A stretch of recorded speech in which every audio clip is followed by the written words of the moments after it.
Vivian speaking more about city life. 关注房子，关注城市，更关注生活。I will see you every Wednesday night.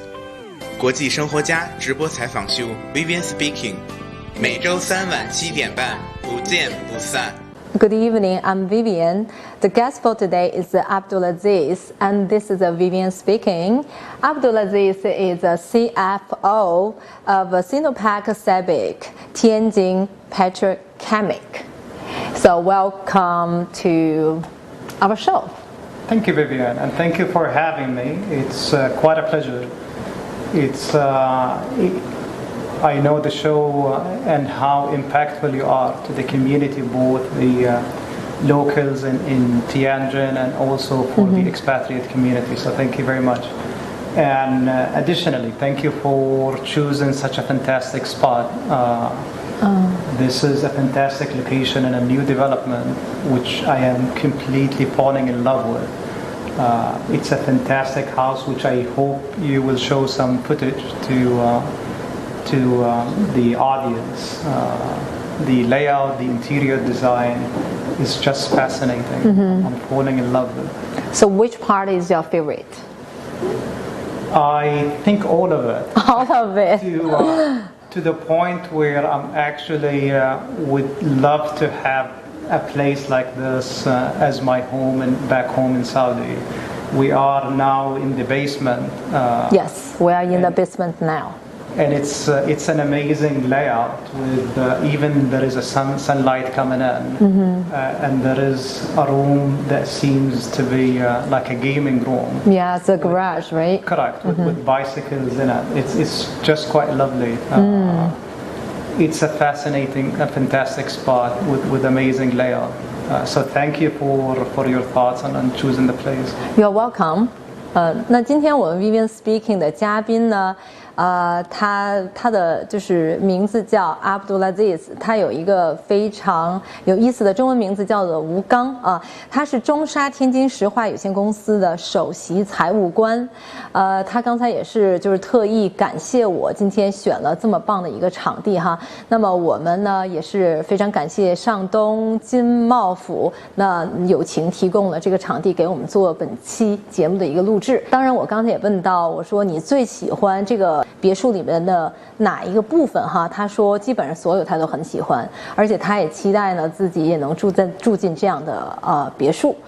我们这一期的嘉宾呢也是Vivian Speaking 的第一期来自沙特阿拉伯的嘉宾。那么沙特这个国家其实对于我们每个人来讲的话，可能并不是说特别的熟悉，至少我从来没有去过，而且我也很少得到那边消息。当然我们知道它是一个石油大国，对吧？70%到80%的它的经济来源来自于石油。那除此之外呢，大家又了解什么呢？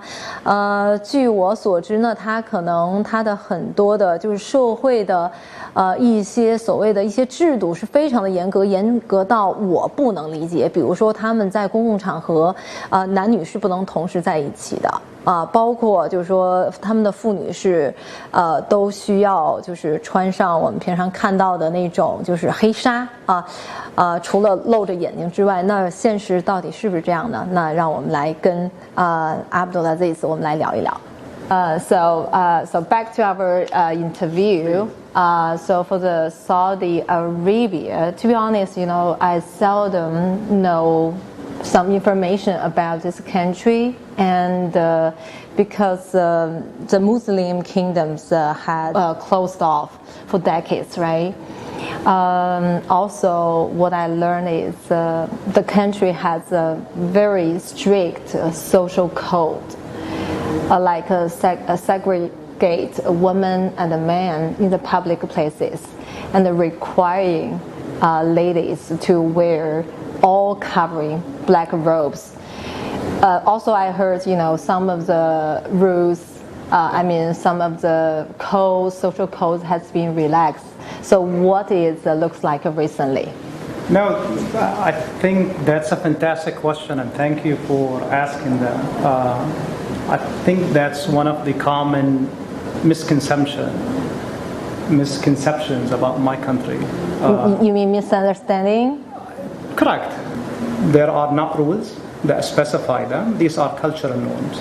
So the abayas, the dress, the robes the women they wear, it's part of the cultural norm.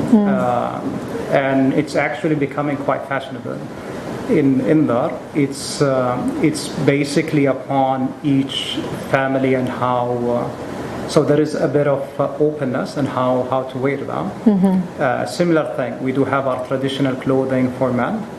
I think you have seen me in our Saudi. The white robe, the thobe, right? Yes, we call it a thobe, and the headgear, the shamal. So these are a bit of our traditional clothing for both men and women. Okay, very interesting. So Saudi is a new and vibrant society. So we are currently 20 million in population, but we have 10 million of expatriates who are living in the kingdom. So 1/3 of the population consists of foreigners who are helping and supporting with their families in our economy, all the way from low-end jobs to high-end jobs. On top of it, Saudi is, as you rightfully said, as a Muslim country, is hosts the two holiest cities in Islam, in Mecca and Medina. And each year, we do have around 8 million of people who are visiting both Mecca and Medina. So we do welcome people, including from Chinese Muslims and Chinese businessmen. What we have been lacking in the past is tourism. That wasn't something that we did have. But I think two things changed. Yeah, we just got very positive news, right? Correct. So on one side is we do have, so I mentioned the 20 million people that we have. The bulk of our population, so more than 50%, are young. So we're talking people who are not yet have entered the workforce. So this is a very vibrant young society that are coming into a new age with new thoughts and new philosophy. The second part is economically, so politically. So Saudi has a new vision now called Vision 2030. We're trying to move our economy from being dependent on oil, which our economy is somewhere no more than 80% dependent on oil, to move away. So one of these items that the kingdom is focused on is to introduce or improve the tourism. A new thing, a new exciting part that happened in Saudi is a tourism visa. Yes. Which we didn't have before. No. So the exciting part, which it's just happened in this month, right? It started going live this month. So 49 nations, including China. Including China. Yeah. So they can get their visa upon arrival. So once they arrive in any Saudi airport or a port of entry, can get their visa on arrival. The other nations can apply in Saudi embassies and consulate across the world. I would encourage all of your audiences to look into, to search about Saudi. Yeah, there are magnificent places. So Saudi is a huge country, over 2 million square kilometer in area. And it has everything that you're looking for. So whether it's mountainous resorts, seaside, desert, we do have among the best places, and a lot of new resorts and historical places are being opened to the outside world. I'm gonna take you there one day, so that's looking forward to that. Definitely. Okay, and now you are in Tianjin, and you are been the CFO of the SSTP. So how long you been here, and how do you like Tianjin? My story with China is a bit long. So I have been here now for 3 years continuously. So this month's complete my 3rd year, but my story started in 2008. I got recruited. I actually was the first time I traveled east to to make it my luck to work in Tianjin to create this joint venture that I'm currently working on. As I constantly hear that my friends around me to complaining about how much they lack of time, and I know you got 2 jobs and you are going to finish your master degree and you got lots of plans, you need to travel a lot. So I was wondering, how can you manage your time well? That's a fantastic question. I'm not sure I have the perfect answer to it, but I'm happy to share my experience and how I do to manage on my tasks. I usually use 4 things, four ways of managing this. So one is prioritizing what is important, what is not important, what is important and urgent to do now. So if you would recall, when I started, I said, this project is the most important one for me. And then what is urgent? If something is important and not urgent, maybe it's not worth putting the effort on. If something is not important and urgent, the question is it worth putting the time for? So these pressures or these different tasks that I have forces me to prioritize, and then it forces me to be sharp in using my time. The second is delegation. We are all blessed with family, with friends, and with colleagues and workers, and trusting them by giving them some of these tasks and empowering them to do their job is very helpful. So that's something I do believe in. And it's quite helpful in reducing what's required of me to do on allocation of my time. The third item, especially with my travel, I think 2019 has been a difficult one from a traveling perspective.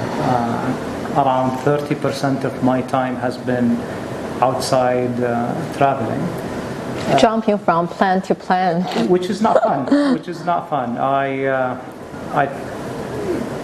It's interesting in the sense of you are always in an adventure, but it's very taxing on the body, very difficult. But it's also taxing on work because you have to cut and move from a place to another. What I was extremely blessed for and thankful for is having a fantastic and supporting team. I have a team who is very supportive. I have a management which is very supportive and supporting of my time, especially with school, and that I need to dedicate time for school. So that's extremely fantastic and helpful. And I think this is where it helps to choose where to work or which entity to work for. So I'm blessed to have SABIC and also SSTPC in my life. The fourth item is something maybe it's a bit of a personal thing, is working long hours. So dedicating long hours is something that helps to compensate. So then I can get more time to these different tasks. So while I advocate for the first 3 items, I do not advocate for the fourth one. And the reason is it takes part from your personal and family life. But in my case, I do have that distortion now where my professional life is taking a priority over my family life. But I do not advocate it, but that's one tool to use to help managing these different tasks. 那刚才在上一个问题里呢，其实我们谈到的是 Abdulaziz 他如何更好的利用时间。因为从我们节目的一开始呢，我对他的介绍是中沙天津石化有限公司首席财务官，但是他不仅仅是这个职位，同时他还在另一个公司里面任要职，同时呢，他今年要完成他的 EMBA 的一个学位。大家可想而知，就是说他有多少的就是事情要去做哈？那么我们光说简单的这一个 CFO， 那么就要占用他很多的精力。所以他刚才我也是在跟他沟通，我说我身边的很多的朋友都会抱怨自己没有时间，但是我们大家看一下他仍然每天都在把所有的事情有条不紊的往前推动。那么他跟我们分享了4条哈，就是说我觉得非常宝贵的4点，就是建议第一点呢是priority， 就是你永远要知道你今天或你这段时间什么事情是最重要的。那你这样的话就会很清晰的分辨出，把前几项最重要的放在最前面。我们首先用全部的精力呢去完成这几项。那么同时第2点呢是 delegation， 那么就是授权。如果你是所有的事情都愿意自己去完成的话 ，OK， 那这些事情你肯定做不了。那我们一定要就是能够去把这些很多工作去授权给我们的团队，我们大家一起去做哈。那第3点呢，那他也是赞美了他跟他合作的团队，因为有了他的团队，那才能让他去做更多的事情哈。第4呢，他提到的是非常简单，就是他每天工作更长的时间，只是因为他工作了更长的时间，那么再加上前3点才能够做这些事情。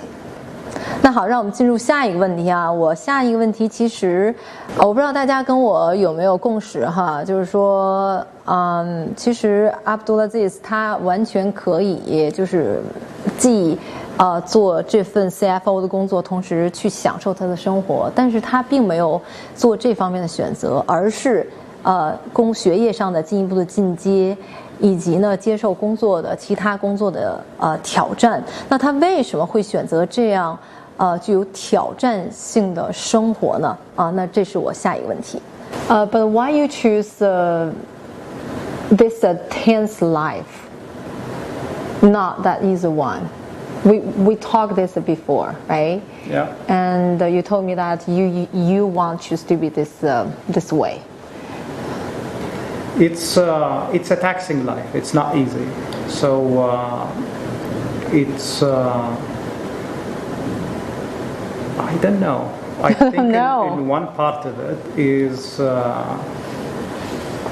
there are a lot of interesting challenges. So the stuff that I do has a lot of value, a lot of work that makes me professionally very satisfied.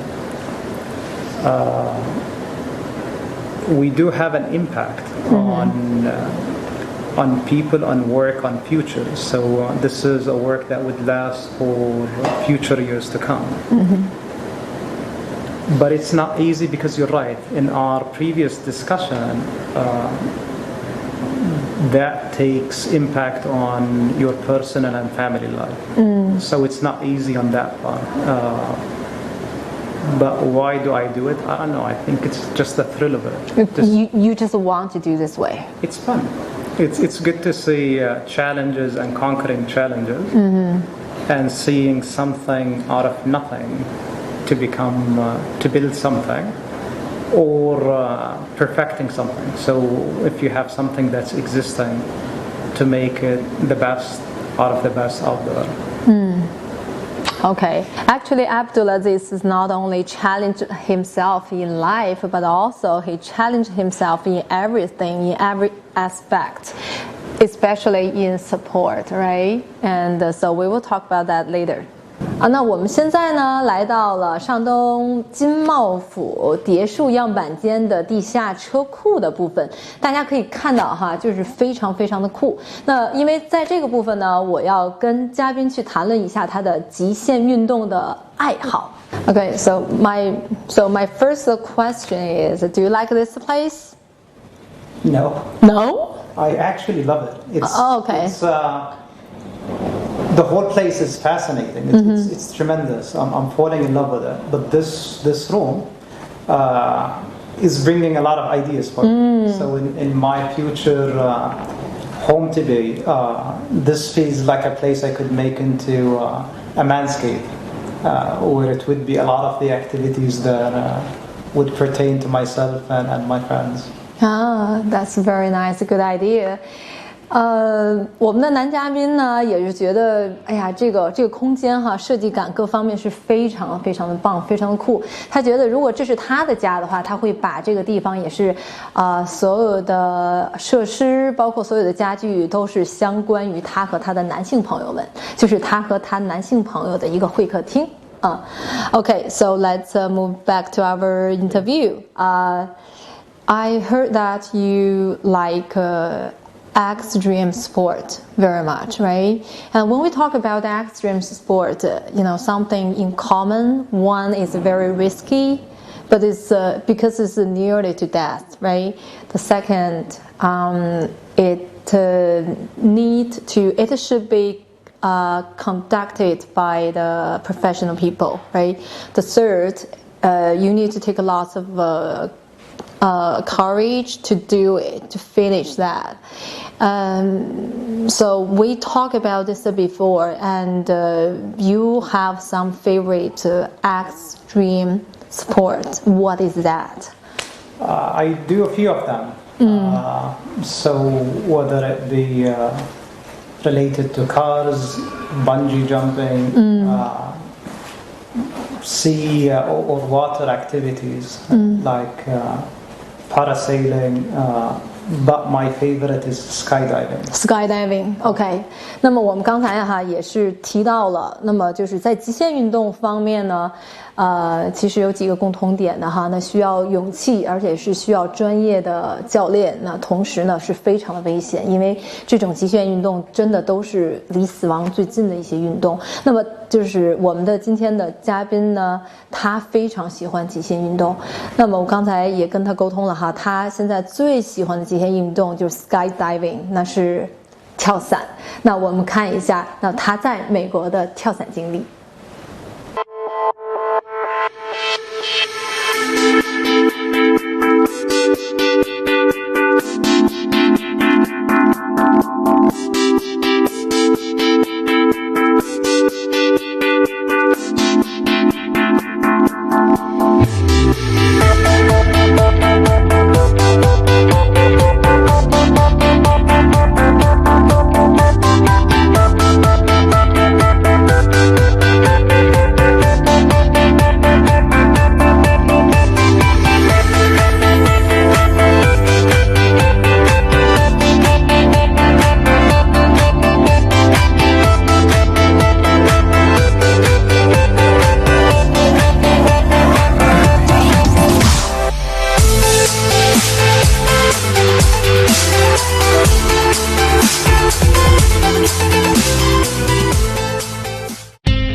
second or third time for you, right? So we just watched the little video about your experience of skydiving in US, right?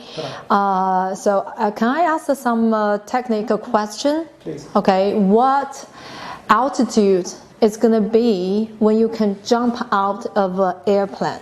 Yeah. It varies. So there isn't a specific standard.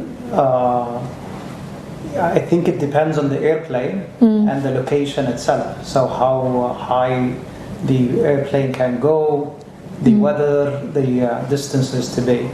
But in general, it's somewhere between 10,000 to 18,000 feet of altitude. The one you saw in the video for that specific jump was, I think, 14,000 feet. Okay. And so how long it's going to take in the stage of free fall? Yeah. So for that specific jump, because I'm not licensed yet. Being in a tandem, so with someone who's responsible in opening the parachute, the free fall for that height is around 60 to 90 seconds. Usually, the free fall would be somewhere between 15 to 90 seconds, depending on the height. If you are licensed, I think you can take it further before you open the parachute. Oh, very interesting. When we talk about the future, besides this skydiving license, so what else you are expecting? What is going to happen in the future? Is that bold one?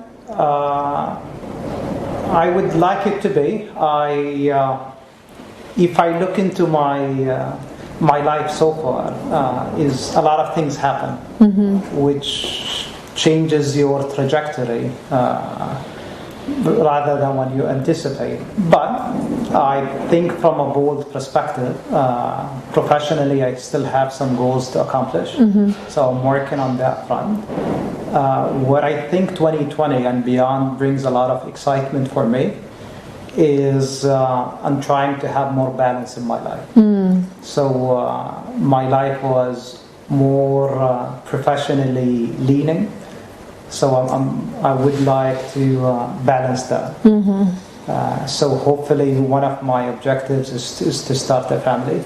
Yeah. That's an extremely bold move for me.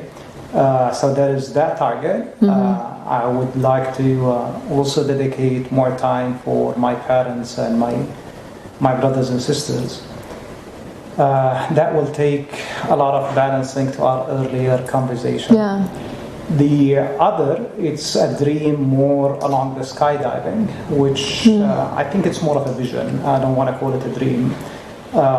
Is more into putting time for philanthropy, for charity work.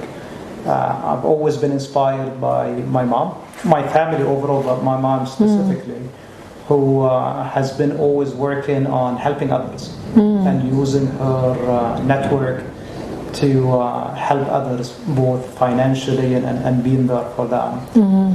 So I would like to hopefully create an institution out of that. So taking her inspiration and creating an entity that's out there to help others have a better life in a sustainable manner.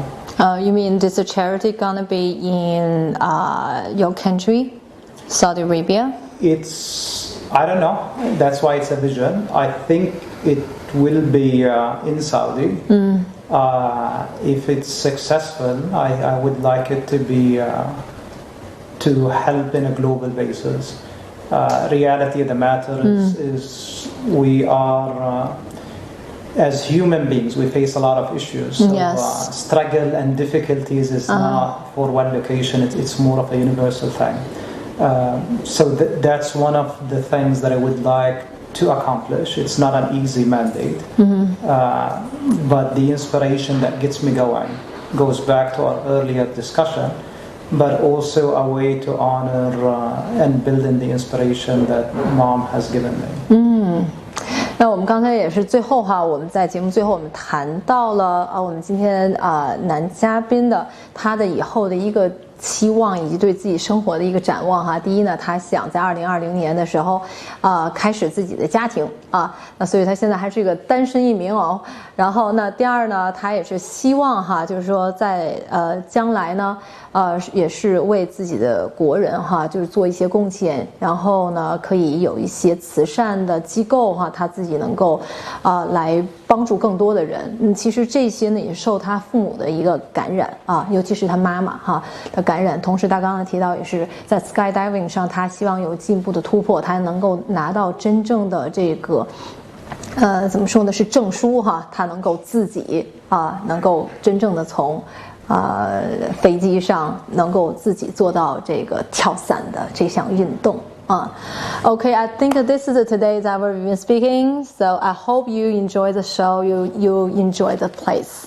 No, thank you, Vivian. I totally appreciate it. This has been an extremely entertaining session. So thank you very much. And also thanks to your audience. I totally appreciate the support for the wider audience and the people of Tianjin. Thank For you. the person who spent 3 years in here, I think I owe a lot of thanks for people in Tianjin who made this place feel like home to me. Okay. Thank you. Thank you, and I hope you can start your own family in 2020. You're going to make my mom very happy. All right. So this is today's Vivian speaking, and we will see you next time. Bye-bye.